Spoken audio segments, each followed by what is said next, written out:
Assalamualaikum warahmatullahi wabarakatuh. Alhamdulillahi rabbil alamin. Assalatu wassalamu ala asyrafil anbiya wal mursalin Sayyidina Muhammadin wa ala alihi wa sahbihi ajma'in. Amma ba'du. Hadirin jamaah Masjid Al-Mujahidin yang berbahagia rahimakumullah. Mari kita mengawali kegiatan ibadah kita malam hari ini dengan selalu mensyukuri anugerah-anugerah Allah, apapun anugerah yang Allah berikan kepada kita. Rahmat Allah begitu melimpah, nikmatnya begitu beraneka ragam, demikian juga bimbingannya kepada kita semuanya agar kita ini selalu bisa kembali meraih kedekatan kita kepadanya. Banyak jalan yang telah ditunjukkan kepada kita dan diajarkan kepada kita. Semoga kita termasuk orang-orang yang pandai bersyukur, yang dengan demikian Allah akan terus menambah anugerah-anugerahnya kepada kita semuanya.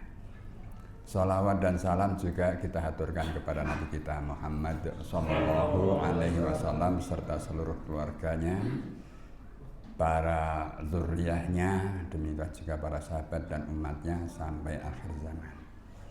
Para hadirin yang berbahagia rahmatullah, suasana Ramadan yang kita alami sampai hari yang ke-26 ini tadi dan malam ini insya Allah sudah masuk malam yang ke-27. Itu benar-benar menggembirakan hati kita. Bukan hanya karena kita bisa berpuasa, bisa buka bersama, kemudian di bagian akhir bulan ini bisa iktikaf, bisa sahur bersama. Tetapi melihat terutama keceriaan para putra-putri kita yang ikut meramaikan suasana Ramadan. Anak-anak yang rajin mengaji, yang rajin menghafal ayat-ayat Al-Quran, menghafalkan doa-doa, itu sungguh menggembirakan kita semuanya.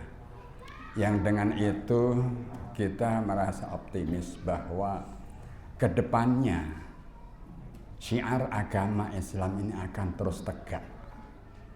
Dan insya Allah Islam akan terus hidup di bumi negeri kita ini yang kita cintai ini. Kita ingat salah satunya adalah permohonan Nabi Ibrahim alaihissalam ketika beliau berdoa setelah menyelesaikan merenovasi Ka'bah itu. Beliau menyatakan Rabbana inni askantu min dzurriyyati biwadin ghairi dzi zar'in 'inda baitikal muharram Rabbana liyuqimus shalah. Tuhan kami, saya menempatkan sebagian dari anak-anak keturunan saya di lembah yang tidak ada tanamannya. Artinya lembah yang sangat tandus, yang bisa diyakini bahwa karena saking tandusnya tanaman saja tidak tumbuh, berarti potensi air pun juga susah didapatkan atau bahkan tidak ada. Tetapi Nabi Ibrahim alaihissalam sebagai seorang hamba yang sedemikian kuat keimanannya kepada Allah, ia begitu yakin menempatkan anak-anak turunannya sebagian di tempat yang seperti itu. Yang tujuannya apa? Rabbana liyuqimus shalah. Tuhan kami, supaya mereka nanti menjadi orang-orang yang gemar menegakkan salat. Artinya, tujuan Ibrahim alaihissalam untuk menurunkan keturunan dan juga menempatkan di lembah inda baitikal muharram, di dekat rumah Allah yang mulia, Ka'bah. Itu agar mereka nanti, anak keturunannya ini nanti menjadi hamba-hamba yang ahli ibadah. Orang-orang yang ahli bertaqarrub kepada Allah Subhanahu wa ta'ala. Dan tentu ini bisa melaksanakan kegiatan taqarrub kepada Allah ini akan bisa diwujudkan jika mereka sudah diajari dan kepada hati mereka telah ditanamkan keyakinan yang kuat. Keimanan yang menjadi basic dan dasar segala aktivitas selanjutnya termasuk ibadah dan yang lain-lain. Ini menjadi fondasi yang pertama yang sudah ditanamkan oleh Ibrahim, sehingga tahap selanjutnya beliau mencanangkan agar di kemudian hari anak-anaknya ini menjadi anak-anak yang ahli ibadah, ahli melaksanakan perintah-perintah Allah, khususnya berkaitan dengan hubungan secara langsung antara seorang hamba dengan Tuhannya, yaitu melalui ibadah sholat. Para hadirin jamaah yang berbahagia, kita sudah melaksanakan insya Allah bahwa kita diamanahi oleh Allah mendapatkan anak-anak keturunan. Dan tentu kita ingin agar anak-anak kita ini nantinya juga memilih jalan hidup seperti yang kita pilih saat ini, menjadi seorang yang muslim, seseorang yang berserah diri kepada kehendak Tuhannya, menjadi seseorang yang menyerahkan seluruh hidupnya hanya untuk Allah Subhanahu wa Ta'ala. Kita sejak kecil sudah mengajarkan kepada anak-anak kita, yaitu kalimat syahadat ini sebagai satu deklarasi pribadi seseorang ketika ia telah memilih jalan untuk menjadi seorang muslim. Lafalnya saya yakin anak-anak kita semuanya sudah paham, apalagi para orang tuanya, yaitu asyhadu alla ilaha illallah wa asyhadu anna muhammadar rasulullah. Ketika seseorang mengajarkan hal tersebut kepada anaknya, ya harapannya tidak hanya sekedar mengucapkan lafalnya. Kita semuanya insya Allah yakin sudah paham ini artinya apa. Asyhadu, aku bersaksi, bahwa la ilaha, tidak ada ilah, tidak ada sesuatu yang patut disembah, yang wajib disembah, illallah, kecuali Allah. Kita sudah tahu apa dan hafal artinya. Tetapi ketika mengajarkan itu, apakah cukup hanya sekedar memperkenalkan lafal dan terjemahannya? Tentu masih ada yang kurang. Kenapa masih dikatakan kurang?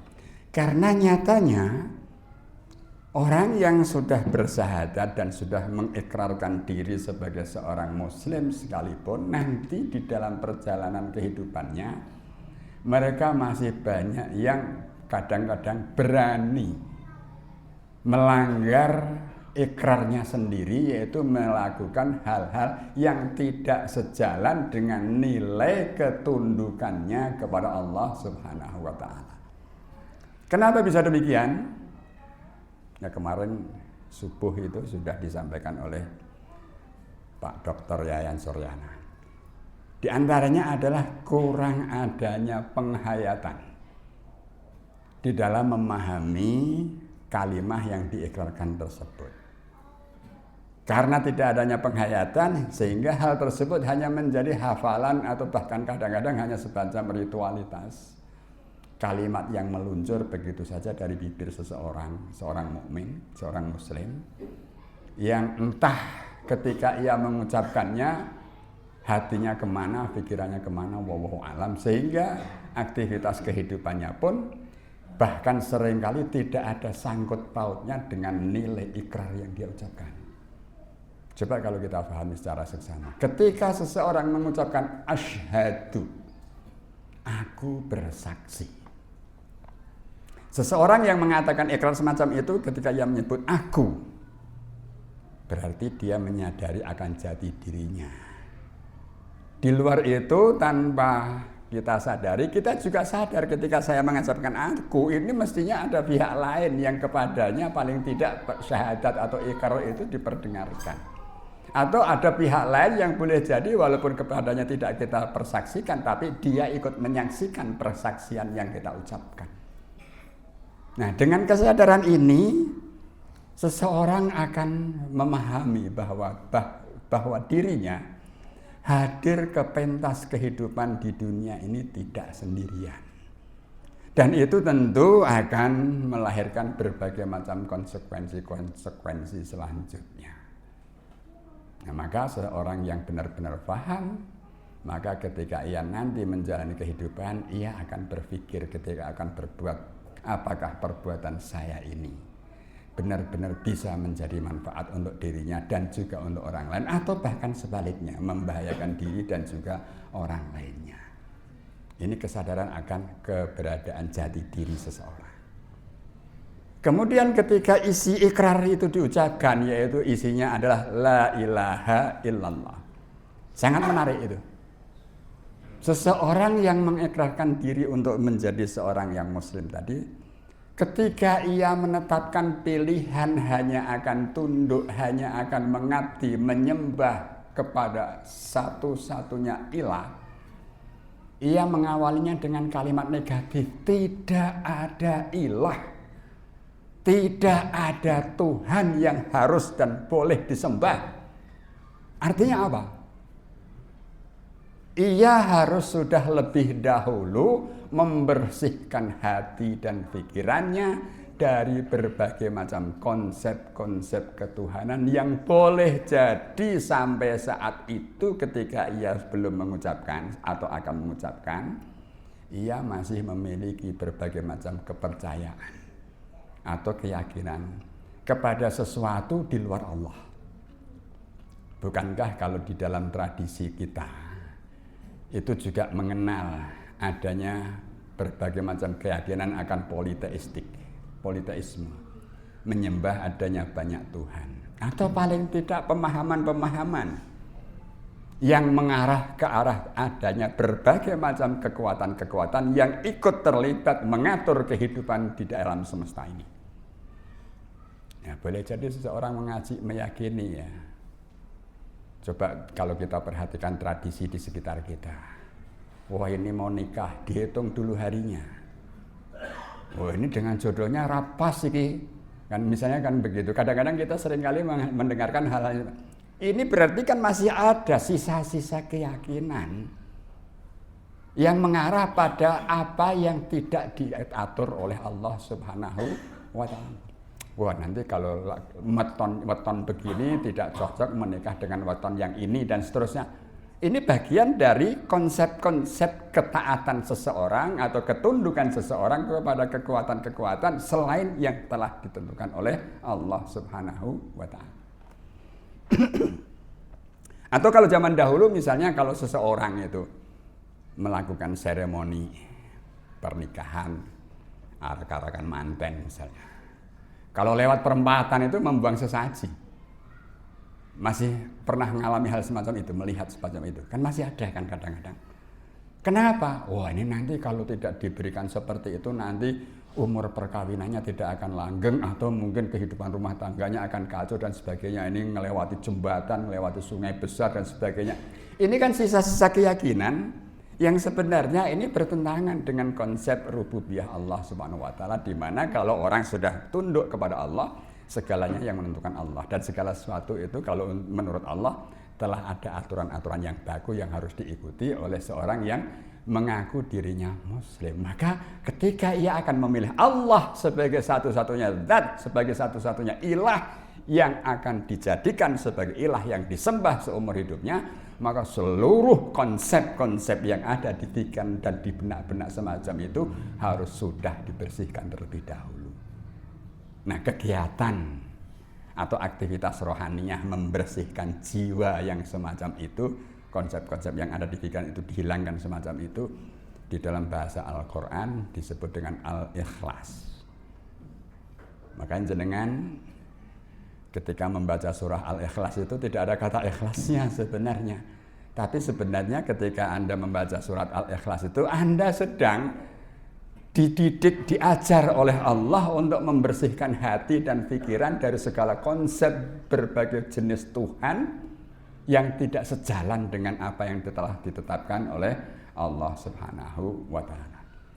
Dahulu peristiwa yang melatar belakangi turunnya surat Al-Ikhlas itu juga boleh jadi agak menggelikan. Jadi selama awal-awal ayat Al-Quran itu turun mulai dari surat Al-Alaq sampai surat-surat berikutnya, nama Allah itu tidak pernah disebut dalam wahyu yang diturunkan. Sehingga ada orang-orang kafir, orang musyrik yang masih menyembah banyak dewa, banyak Tuhan itu bertanya kepada Nabi Muhammad, ya Muhammad, Kamu senantiasa mengajak kami untuk beriman kepada Rabb kamu. Sebenarnya Rabb kamu itu apa wujudnya? Apakah ia terbuat dari emas? Apakah ia terbuat dari perunggu dan seterusnya dan seterusnya? Konsep semacam itu yang diajukan. Karena pikiran umumnya manusia pada saat itu mereka meyakini bahwa ilah atau Tuhan yang mereka sembah itu ada wujudnya. Dan mereka pahami dan yang mereka lihat, mereka alami bahwa Tuhan-Tuhan yang disembah itu terbuat dari materi-materi yang tertentu yang mereka ketahui. Apakah dari emas, apakah dari besi, tembaga, dan seterusnya. Maka ketika itu Jibril alaihissalam mewahyukan kepada Allah. Qul, katakan Muhammad kepada orang yang bertanya semacam itu. Huwallahu ahad. Tuhan yang kamu sembah itu adalah dialah Allah yang ahad, yang esa, yang tunggal. Yang dijelaskan di situ bukan yang satu. Karena ada bedanya antara satu tidak sama dengan tunggal. Satu itu tidak sama dengan esa. Kalau Anda mengatakan satu, itu secara logika ada urutannya dari 0, 1, 2, 3, dan seterusnya. Tetapi kalau Anda mengatakan ahad, esa, tunggal, ya sudah itu saja, nggak ada kelanjutannya. Berarti bisa diterjemahkan yang satu-satunya, nggak ada yang lainnya. Itulah konsep ahad. Dan dialah as-samad, dan dari dirinya lah nanti asal muasalnya segala sesuatu, karena dialah yang nanti akan menciptakan segala sesuatu setelahnya itu.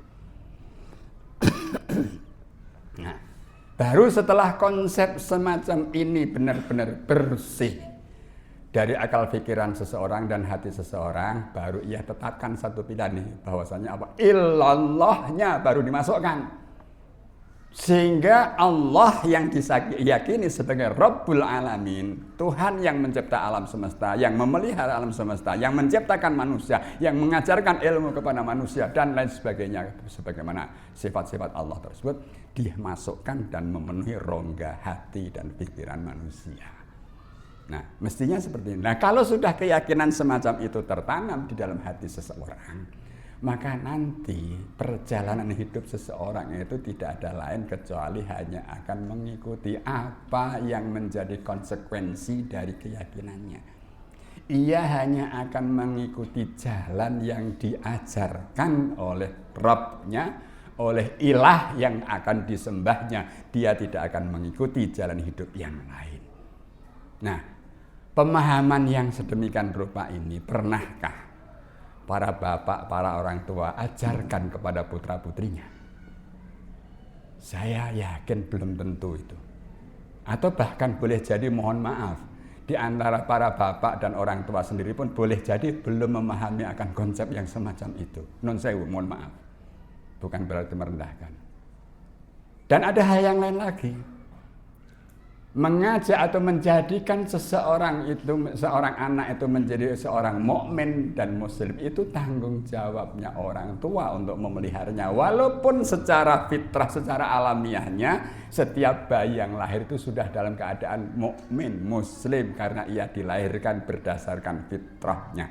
Tapi orang tualah yang nanti diberikan kewajiban oleh Allah untuk memelihara hal demikian itu. Makanya mohon maaf, apakah bapak-bapak, ibu-ibu sebagai orang tua dari anak-anak panjenengan semuanya itu, ketika anak-anak panjenengan masuk melangkah ke tahap kehidupan menjadi seorang akil, balik, dan mumayyiz, apakah bapak dan ibu-ibu sekalian yang mensyahadatkan putra-putri panjenengan? Loh, nanti yang dituntut, yang diminta pertanggungjawaban itu bapak dan ibunya. Ya toh? Kalau hadis Rasulullah mengatakan kullu mauludin yuladu alal fitrah, semua bayi itu fitrah mukmin. Bahkan sejak alam roh sudah menandatangani kontrak dengan Allah, hanya akan mengakui Allah sebagai Rabb-nya. Tetapi ketika lahir ke dunia, ia dapat banyak pengaruh dan sebagainya, dan ketika masuk pada tahap anak ini akan menjadi akil, balik, mumayyiz, benarkah para orang tua ini memberikan pemahaman akan tauhid yang benar? Dan apakah bapak dan ibu sendiri yang menghantarkan anaknya untuk melafalkan syahadatnya? Mohon maaf, itu nanti yang menjadi tanggung jawab panjenengan semuanya. Dan kalau seandainya itu benar-benar panjenengan lakukan, maka itu adalah amal jariyah yang luar biasa. Karena Anda telah berjasa menghantarkan putra-putri panjenengan menuju tahap sebagai seorang mukmin, sehingga nanti seluruh amal perbuatan yang diperbuat oleh anak-anak keturunan panjenengan, kalau anak-anak juga mengajarkan hal yang sama, nanti Anda akan mendapatkan pahala dari keislaman dan keimanan mereka semuanya. Mudah-mudahan panjenengan semuanya sudah melaksanakan itu. Dan alhamdulillah saya mencontohkan sendiri. Anak saya ketika sudah mulai akil balik, wanita ditandai dengan menstruasi, selesai menstruasi, saya katakan begini. Saya pimpin untuk mengucapkan syahadat. Dan setiap kali saya memimpin syahadat, saya nangis. Ya Allah, saya sudah selesai amanah saya untuk mengantarkan anak saya menjadi seorang muslim. Itu tanggung jawab saya. Nah itu jadi sehingga nanti kalau ada apa-apa ditanya oleh Allah, aku sudah lakukan ya Allah. Dan di samping itu juga tentu bimbingan selanjutnya untuk memelihara tanaman iman ini agar terus subur, juga kita berikan berbagai macam pengarahan-pengarahan. Kita masuki katakanlah semacam materi-materi yang bisa memelihara dan terus mengembangkan nilai-nilai iman yang sudah kita ajarkan dan kita tanamkan ke dalam hati anak-anak dan putra-putri kita semuanya. Demikian, mohon maaf bila ada khilaf dan salahnya. Billahi taufiq wal hidayah. Assalamualaikum warahmatullahi wabarakatuh.